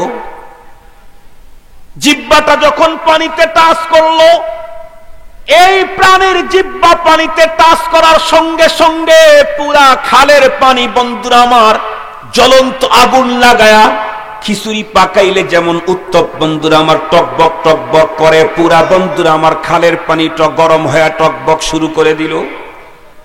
আমি আর ততক্ষণে আর পানির ভিতরে দাঁড়ানোর মতো কোনো সুযোগ আমার নাই। আমি বাঁচাও বাঁচাও বলে চিৎকার দিয়া যখন পানির থেকে উপরে উঠলাম, এতক্ষণে পিছনের দিকে তাকায় দেখি সেই বন্ধুরা আমার প্রাণীটার আর কোনো হদিস নেই। আমার চিল্লানি দেখে আমার সঙ্গে কর্মরত ডিউটিরত আমার বন্ধুরা চলে এলো, আমাকে সেখান থেকে উদ্ধার করা হলো। এতক্ষণে আমার পায়ের অতটুকুন পুরাটাই ঝলসে গেছে, এটা সিদ্ধ হয়ে গেছে।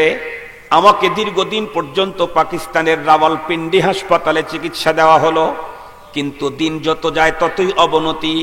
পরবর্তীতে আমাকে পাকিস্তানে পাঠানো, আমেরিকায় পাঠানো হলো। লম্বা 1.5 বছর পর্যন্ত সেখানে চিকিৎসা নিলাম। দুনিয়ার সবচাইতে বড় স্কিন বিশেষজ্ঞ যারা, তাদেরকে নিয়ে চিকিৎসা নিলাম। এ কথা বলার পর ওই লোকটি বন্ধুরা আমার পায়ের উপর থেকে তার কাপড়টা সরায় ফেললো। এরপরে পায়ের ভিতরে পট্টি লাগানো ছিল, পট্টিটা বন্ধুরা আমার খোলা যায়, লাগানো যায় সিস্টেম। যখন পট্টিটা খুললো, উনি বলেন আমি আমার নিজের চোখে তাকায় দেখলাম তখন পর্যন্ত আল্লাহর বান্দার পায়ের ওই অংশের ভিতরে গোশত গজায় না। তখনও তার পায়ের ভিতর থেকে চূড়ান্ত দুর্গন্ধ আসতেছিল। লোকটি চোখের পানি ছেড়ে দেয়া তখন উত্তর করে, হুজুর, কবরের জগতের কথা আপনারা কিতাবে দেখছেন, আমি তো নিজের চোখে এগুলা দেখছি, খানিকটা নিজে ভোগ করতে আছি। আল্লাহ পাকের কোরআনে আল্লাহ পাক ডাক দেয়া বলেন, কাইফা তাকফুরুনা বিল্লাহ ওয়া কুনতুম আমওয়াতা ফাআহইয়াকুম সুম্মা ইউমীতুকুম। এ মুসলমান নারী আর পুরুষ, কি করে তোমরা আল্লাহর সঙ্গে নাফরমানি করো? পৃথিবীতে আমি আর তুমি ছিলাম না, আমার আর তোমার কোনো অস্তিত্ব ছিল না, চেয়ার আর পাওয়ারও ছিল না, দক্ষতাও ছিল না, বডিটাও এত সুন্দর ছিল না। আমি যখন মায়ের পেট থেকে জন্ম নেই তখন তো ছিলাম বন্ধুরা আমার 1 ফিট। ধীরে ধীরে বাড়া শুরু করলাম।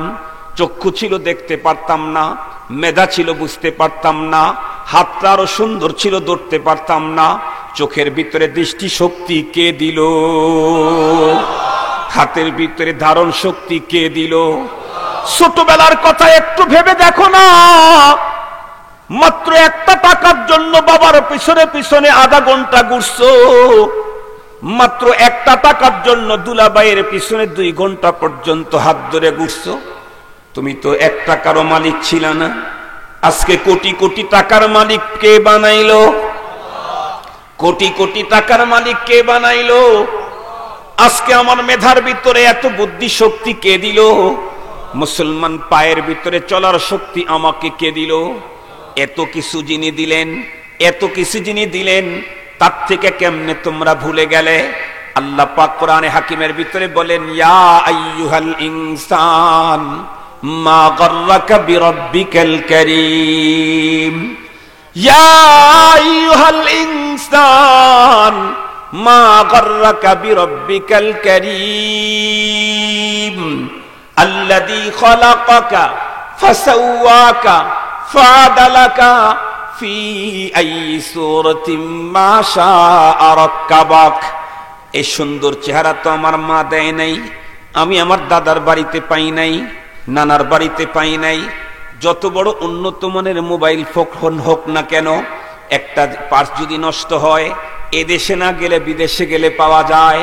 কিন্তু বলুন, আমার মালিক আমার শরীরে যত পার্স লাগাইছেন, তাম পৃথিবীর কোন জায়গায় আসলটা না পাওয়া গেলে ডুপ্লিকেটও পাওয়া যায় নাকি? আসলটা তো পাওয়া যায় না, ডুপ্লিকেটও পাওয়া যায় না। আমার মালিক চোখ দিয়েছেন, নষ্ট হইলে বন্ধুরা আমার অরিজিনাল পাওয়া যায় না, ডুপ্লিকেটও পাওয়া যায় না।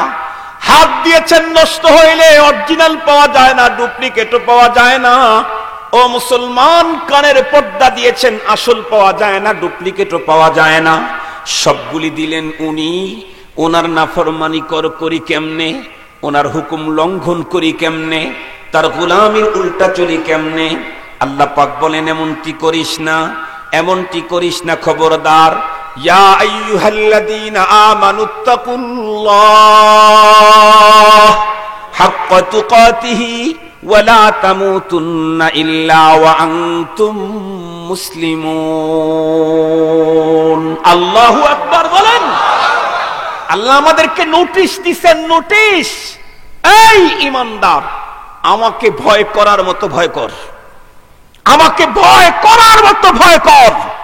মসজিদে যখন থাকবা তখন আমাকে মেনে চলবা, বাজারে গেলে তুমি তোমার মতো, তবলিগে যে কয়দিন কাটাইবা সে কয়দিন আমাকে মেনে চলবা, রাজনীতিতে গেলে তোমার মতো, পীরের দরবারে যখন থাকবা তখন আমাকে মেনে চলবা, ব্যবসা করবা তুমি তোমার মতো, হ্যাঁ, মাদ্রাসায় যখন থাকবা তখন আমাকে ভয় করবা, আর ফ্যামিলিতে যখন ঢোকো তখন তুমি তোমার মতো। এটা আমাকে ভয় করা হলো না, এটা আমাকে ভয় করা হলো না।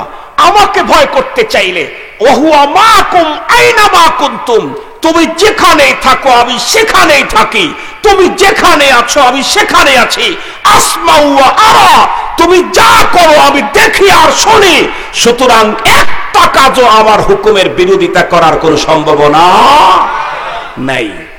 কিন্তু আমাদের কত বড় স্পর্ধা, আল্লাহর জমিনে আল্লাহর নাকের ডোগায় আল্লাহর হুকুমের বিরোধিতা করতেছি। ঠিক বললাম না ভাই? ঠিক বললাম ভাই? যদি বলেন নাফরমানি করে বেড়াচ্ছি, কি হাসর হবে আমাদের, কি আখিরাতে কি দশা হবে আমাদের, কবরের কি অবস্থা হবে আমাদের। আসুন ভাই, যুবক বলেন, যুবতী বলেন, বৃদ্ধ বলেন, বৃদ্ধা বলেন, শিশু কিশোর যেই বলেন, সকলের জন্যই কবরের রাস্তা একদম ক্লিয়ার। কবরস্থানে গিয়ে দেখেন আমার চাইতে কত ছোট ছোট কবর আছে না নাই? ও যুবক ভাই, কবরস্থানে গিয়ে দেখো, মনে মনে ভাবতেছো হুজুর আমরা একটু যুবক আছি, এখন একটু গামছা লাগাইয়াই দেই, হ্যাঁ, এখন একটু গিটারওয়ালা জামা পরেই নেই। না না, তুমি এখনো ছোট নাই, তোমার চাইতেও ছোট ছোট কত কবর আছে। আমি গতকালকে চিটাঙ্গে গিয়ে দেখলাম এক জায়গায় লেখছে শিশু কবরস্থান। আমি এটা কখনো দেখি নাই, শিশু কবরস্থান, তার মানে কক্সবাজারে। ওই জায়গায় শুধু শিশুদেরকে কবর দেয়, ওই জায়গায় বয়স্ক লোকদেরকে কবর দেয় না। তো সম্মানিত হাজিরিন, লম্বা কথা বলতে চাই না, কবরে যেতে হবে। জোরে বলেন, কবরে যেতে হবে। কোন সন্দেহী, কোন চেষ্টা করে বাঁচার কায়দা? আল্লাহ পাকের কোরআনে আল্লাহ তাআলা বলছেন, কবরে যেতে চাইলে কমপ্লিট মুসলমান হয়ে যাও। তার মানে আমার কমপ্লিট অনুগত্য করে তারপরে কবরে যাও, নাইলে কিন্তু কবরে খবর আছে। কবরের খবর একটা মাত্র বললাম, হাজারো ঘটনা আছে, বলতে চাই না। শুধু একটা কথা আপনাদের খেদমতে বলবো, আমরা দুনিয়া থেকে কবরের পুঁজি নিয়ে যেতে চাই। কে কে রাজি আছেন? কবরের পুঁজি দিয়ে কবরে যেতে চাই, রাজি আছেন ইনশাআল্লাহ? হাত নামান। মমতাজুল উলুম মাদ্রাসা আসরের নামাজের পরে দুইজন শিক্ষক, দুইজন টিচার আমার কাছে আসলেন, দুইজন মুরব্বী টিচার। একজন আমাকে বললেন, হুজুর আমার পরবর্তী জীবন কবর, ময়দানে মাহশর, আখিরাত, পুলসিরাত, আমি কোথাও সমস্যায় পড়তে চাই না, তাতে আমাকে কি করতে হবে তাই বলেন। কথা কি বুঝছেন? আমার পরবর্তী জীবন কবর, হাসর, হাসরের ময়দান, আখিরাত, পুলসিরাত, কোথাও সমস্যায় পড়তে চাই না, এজন্য আমার কি করা লাগবে তাই বলেন। সম্মানিত হাজিরিন, এই জন্য আমাদেরকে কি করতে হবে, এই কথাটা আমি 2 থেকে 3 মিনিটের ভিতরে বলে দেব। তার আগে শুনলাম অনেকেই নাকি আমার হাতে আল্লাহর ঘরে সহযোগিতা করার জন্য প্ল্যান করেছেন। এখানে একটা কাগজে আসছে আমার এখানে, হুজুর আপনার হাতে কিছু মানুষ দান করতে চান, আপনি বললে তারা দিবেন। এই জন্য এই কথাটা আগে দানটা নেই, এরপরে আমি 5 মিনিটের ভিতরে আমার কবর, আমার আখিরাত, আমার হাসর, আমার যাতে পরকালের জীবনটা যাতে কষ্ট সমস্যা না হয়, এই জন্য করণীয়কে আমি 5 মিনিটে বলে দেব। তার আগে মসজিদের সহযোগিতার জন্য যারা আমার হাতে আল্লাহর ঘর সহযোগিতার জন্য এই মানে মনস্থ করেছেন, তাদেরকে আহ্বান করছি, কে কতটুকুন দিতে পারেন দেন। এর সাথে সাথে আমার এখানে আবার কিছু সুন্দর করে লেখা, এটা কাগজও আছে। বিসমিল্লাহির রহমানির রহিম। আসসালামু আলাইকুম, আপনার কাছে কিছু প্রশ্ন। নামাজের সময় সিনের উপরে হাত বাঁধার কোনো নিয়ম আছে কিনা জানতে চাই। বক্তার ওয়াজ প্রজেক্টরের সাহায্যে মহিলাদের প্যান্ডেলে দেখানো উচিত কিনা? মাশাআল্লাহ, থ্যাংক ইউ। দ্বিতীয় প্রশ্নের উত্তরটা আগে দিই, কারণ এটা যেহেতু শর্ট, সংক্ষেপ, এই জন্যে দ্বিতীয় প্রশ্নের উত্তরটা আগে দিই। মহিলা কি বলে, বক্তার ওয়াজ মহিলাদেরকে প্রজেক্টরের মাধ্যমে দেখানো জায়েজ নেই। কারণ বক্তা যারা শ্রোতা আসে মহিলা, তারা বক্তা তাদের আপন জন্য, এর সাথে কোনো ব্লাড কানেকশন নেই। যদি প্রজেক্টরে দেখানো জায়েজ হতো তাহলে পাশেই বসায় আওয়াজ শোনান যেত। কথা কি বুঝাইতে পারছি? পর্দা হলো শুধু পুরুষের না, নারীরও পর্দা আছে, পুরুষেরও পর্দা আছে। কুল্লিল মুমিনিনা ইয়াগুদ্দু মিন আবসারিহিম, কোরআন শরীফের আয়াত, ওয়া কুল্লিল মুমিনাতি ইয়াগদুজনা মিন আবসারিহিন্না। এজন্য প্রজেক্টর দিয়ে বক্তাকে দেখানো জায়েজ নেই। দ্বিতীয় নম্বর, কই কারা দিতে চাইলেন তারা কই? আকাশে তো মেঘ দেখা যাচ্ছে। নামাজের সময় সিনার উপরে হাত বাঁধার নিয়ম আছে কিনা খুব ভালো করে মনে রাখবেন কথাগুলি। হাত কি সিনার নিচে, সিনার উপরে বাঁধবে নাকি নাভির নিচে বাঁধবে? খুব ভালো করে বুঝেন, আমার কথাটা ঠান্ডা মাথায় বুঝেন। সিনার উপরে হাত বাঁধারও হাদিস আছে, নাভির নিচে হাত বাঁধারও হাদিস আছে। নাভির নিচে হাত বাঁধারও হাদিস আছে, সিনার উপরে হাত বাঁধারও হাদিস আছে।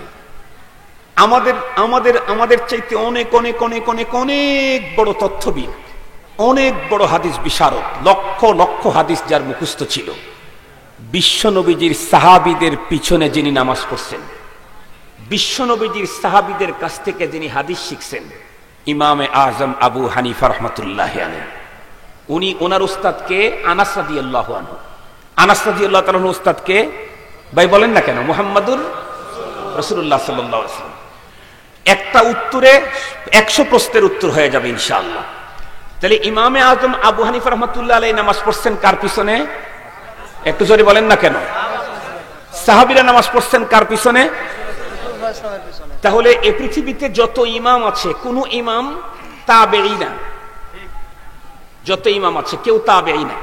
আমাদের ইমাম তাবেঈ, উনি রাসূলের সাহাবীদের পিছনে নামাজ পড়ছেন। সুতরাং ওনার নামাজ দেখানোর যে পদ্ধতি আছে এটাই রাসূলুল্লাহর সাথে সবচাইতে উন্নত মিল হবে। আর পরবর্তীতে যারা আসছে তারা তো মাঝখানে 5-6 জন পরে শিখছে। একজন রাসূলের কাছে শিখছে, তার কাছ থেকে একজন শিখছে, তার কাছ থেকে একজন শিখছে, তার কাছ থেকে একজন শিখছে, তারপর উনি শিখছেন। তাহলে এটার ভিতরে কিন্তু একটু এদিক সেদিক হওয়ার সম্ভাবনা আছে, কিন্তু ইমামে আজমের নামাজ এদিক সেদিক হওয়ার সম্ভাবনা নেই। ইমামে আজম রাহমাতুল্লাহি আলাইহি আমাদেরকে তরতিব শিখাইছে। যেহেতু 2 রকমের হাদিস আছে, এজন্য আমাদের পুরুষেরা নাভির নিচে হাদিস বাঁধার উপরে, হাদিসের উপরে আমল করবে, মুসলিম নারীরা বুকের উপরে হাত বাঁধার হাদিসের উপরে আমল করবে। কথা কি মনে থাকবে? তাহলে 2 হাদিসে আমল হয়ে গেল না? একটা আমাদের মেয়েরা এক হাদিসের উপর আমল করলো, আমাদের পুরুষেরা আর এক হাদিসের উপর আমল করলো। যেহেতু 2 জায়গাতেই বাঁধার হাদিস আছে, এখন যারা পুরুষেরাও উপরে বাঁধে, নারীরাও উপরে বাঁধে, আমার রাসূলের হাদিস নাভির নিচে বাঁধা, এটার অবস্থা কি? কথা কি বুঝাইতে পারছি আপনাদেরকে? এই জন্য মোহতারাম কথাগুলি ভালো করে বোঝার চেষ্টা করবেন। উপরে বাঁধার হাদিসও আছে, নিচে বাঁধার হাদিসও আছে। নিচে বাঁধার হাদিস পুরুষেরা আমল করবে, উপরে বাঁধার হাদিস মেয়েরা আমল করবে। কারণ মেয়েরা নামাজ পড়তে গেলেও তারা পুরুষের চাইতে বেশি সংযত হয়ে নামাজ পড়বে। এটা হলো সিস্টেম, এটা হলো শরীয়ত, এটা হলো হাদিস। সম্মানিত হাজিরিন, কই এখানে একটা কাগজ আসলো যে কে কে কে নাকি আমার কাছে নাকি দান করবে। সুবহানাল্লাহ। তাইলে তো বসেন বসেন, সাংঘাতিক এক সুসংবাদ। সে বন্ধুরা কই? নাম বলতে হচ্ছে না, আল্লাহ নাম বলবে না, আমার দিয়ে ঘোষণা দিবে 5 বন্ধু মসজিদের জন্য 5 লাখ। সুবহানাল্লাহ। এই পর্যন্তই আওয়াজ আপনাদের? হ্যাঁ, ওই দিকটা বলে নাই। আল্লাহ 5 বন্ধু আল্লাহর ঘর মসজিদের জন্য 5 লাখ টাকা। আল্লাহ 5 বন্ধু, আল্লাহু আকবার। সময় থাকলে আপনাদেরকে 5 বন্ধুর ঘটনা বলতাম। কোরআন শরীফের মধ্যে 5 বন্ধুর ঘটনা আছে, আছে না নাই হুজুর? আম হাসিবতা আন্না আসহাবাল কাহফি ওয়ার রাকিম কানু মিন আয়াতিনা আজাবা। বলা দরকার নাই আসহাবে কাহফ এটা কয়জন ছিল এ নিয়ে মতবিরোধ আছে। তার ভিতরে একটা বর্ণনা আছে, তারা ছিল 5 বন্ধু। তারা ছিল কয় বন্ধু? এই 5 বন্ধু আল্লাহর দ্বীনের জন্য, দ্বীনের উপরে চলার জন্য এতটাই বদ্ধপরিকর হয়েছিলেন যে আল্লাহ পাক তাদের দ্বীনের লাইনের এ মেহনতকে কবুল করে কোরআনের আয়াত নাজিল করে দিয়েছেন। আমরা দোয়া করব এই 5 বন্ধুকে যেন আল্লাহ তাআলা আসহাবে কাহফের বন্ধুদের সাথে কবুল করে নেয়। আমরা দোয়া করব এই 5 বন্ধুদেরকে যেন আল্লাহ তাআলা আসহাবে কাহফের বন্ধুদের সাথে কবুল করে নেয়। আমিন বলেন। আলহামদুলিল্লাহ, বড় খুশি হইলাম তাহলে কথাটা তো ঠিক আছে লেখা, আলহামদুলিল্লাহ আলহামদুলিল্লাহ। আল্লাহ তাদের জানে মালে ইজ্জত আবরু সব দিকে যেন আল্লাহ তাআলা বরকত দান করে, আল্লাহ তাআলা আমাদেরকেও কবুল করে নিক। তাহলে আল্লাহ কিন্তু বড় আফসোস করে বললেন, তোমরা মরা ছিলে, আমি তোমাদেরকে বানাইলাম, আমি তোমাদেরকে শক্তি দিলাম, আমি তোমাদেরকে দৃষ্টি দিলাম, আমি তোমাদেরকে পালতেছি, আমি তোমাদেরকে মেরে ফেলবো, এরপরেও আমার সাথে নাফরমানি কেমনে করো তোমরা? নিঃসন্দেহে আমরা আল্লাহ পাকের হুকুম মানা আমাদের জন্য জরুরি। আমরা নিজেরা মানবো, ফ্যামিলিকে মানার চেষ্টা করাবো। বলতেছিলাম আমার কবর যেন সমস্যায় না পড়ি, আখেরাতে যেন সমস্যায় না পড়ি। মাত্র দুইটা কাজ করবেন। এক নাম্বার হলো আল্লাহর হুকুম মানবো নবীর তরিকায়, আল্লাহর হুকুম মানবো, খাবো রাসূলুল্লাহর তরিকায়, ঘুমাবো রাসূলুল্লাহর তরিকায়, জুতা পরবো রাসূলুল্লাহর তরিকায়, জামা গায়ে দেবো রাসূলুল্লাহর তরিকায়, গোসল করবো রাসূলুল্লাহর তরিকায়, টয়লেটে যাবো রাসূলুল্লাহর তরিকায়, সন্তানদের সাথে কথা বলবো রাসূলুল্লাহর তরিকায়। যা করবো কার তরিকায় করব? একটা তো ডিজাইনে পড়তেই হবে, তো নবীজির ডিজাইনে করব। এক, যেই কাজে শুনবো যে এখানে গুনাহ আছে, এটা যত মজাই হোক যত লাভই হোক, এটা আমি করব না। যেহেতু গুনাহ, আল্লাহ বেজার হবে, এখানে আমি যত মজাই পাই, বেগানা নারীর সাথে গল্প দিতে মজা, কিন্তু আমি করব না। কেন? এই যেহেতু আল্লাহ বেজার, এই জন্য আমি করব না। যত লাভই হোক যত মজাই হোক, আমরা কখনোই কি করব না বলেন? গুনার কাজ করব না। এই হলো এক নাম্বার কাজ। দুই নাম্বার কাজ হলো এটা চলার পরেও প্রতিদিন সকাল আর বিকাল আল্লাহ পাকের কাছে ক্ষমা চাইতে থাকবে। সকাল আর বিকাল ক্ষমা চাবো। সকালে ইস্তেগফার করবো, আল্লাহ তওবা করবো, আল্লাহ যা করছি তোমার কাছে মাফ চাই, আমার আজকের রাত্রি কুলাইতে পারি কিনা জানি না। বিকালেও আল্লাহ পাকের কাছে বলবো, আয় আল্লাহ সারাদিন যা করছি তোমার কাছে মাফ চাই। বলে কোনো বান্দা যদি সকালেও আল্লাহর কাছে মাফ চায়, বিকালেও আল্লাহর কাছে মাফ চায়, এমনি কিন্তু আমি যা করছি নবীজির তরিকায় করার চেষ্টা করছি, গুনাহ থেকে বাঁচার চেষ্টা করছি, এরপর শয়তান আমাকে গুনাহ করাবেই। আর যা হয়েছে প্রতিদিন সকাল বিকাল মাফ চাই। আশা করা যায় আমার মরতে দেরি হবে, আল্লাহ পাক আমাকে জান্নাতে রিসিভ করতে দেরি করবে না। আশা করা যায় আমার মরতে দেরি হবে, আমার আপন জনেরা আমাকে মাটির কবরে রেখে দিবে, আল্লাহ পাক আমার কবরকে জান্নাতি ডেকোরেশন করে দিবে। আশা করা যায়। আল্লাহ পাক আমাদেরকে তৌফিক দান করুন, আমিন বলেন। আলহামদুলিল্লাহি রাব্বিল আলামিন, ওয়াসসালাতু ওয়াসসালামু আলা সাইয়্যিদিল আমবিয়া ওয়াল মুরসালিন ওয়া আলা আলিহি ওয়া আসহাবিহি আজমাইন। ربنا ظلمنا أنفسنا وإن لم تغفر لنا وترحمنا لنكونن من الخاسرين. ربنا لا تزغ قلوبنا بعد إذ هديتنا وهب لنا من لدنك رحمة إنك أنت الوهاب. اللهم حبب إلينا الإيمان وزينه في قلوبنا وكره إلينا الكفر والفسوق والعصيان. اللهم نبّر قلوبنا بنور القرآن وزين أخلاقنا بزينة القرآن ونجنا من النار بالقرآن وأدخلنا الجنة بالقرآن. اللهم إنك عفو تحب العفو فاعف عنا. رب ارحمهما كما ربياني صغيرا. ربنا هب لنا من أزواجنا وذرياتنا قرة أعين واجعلنا للمتقين إماما.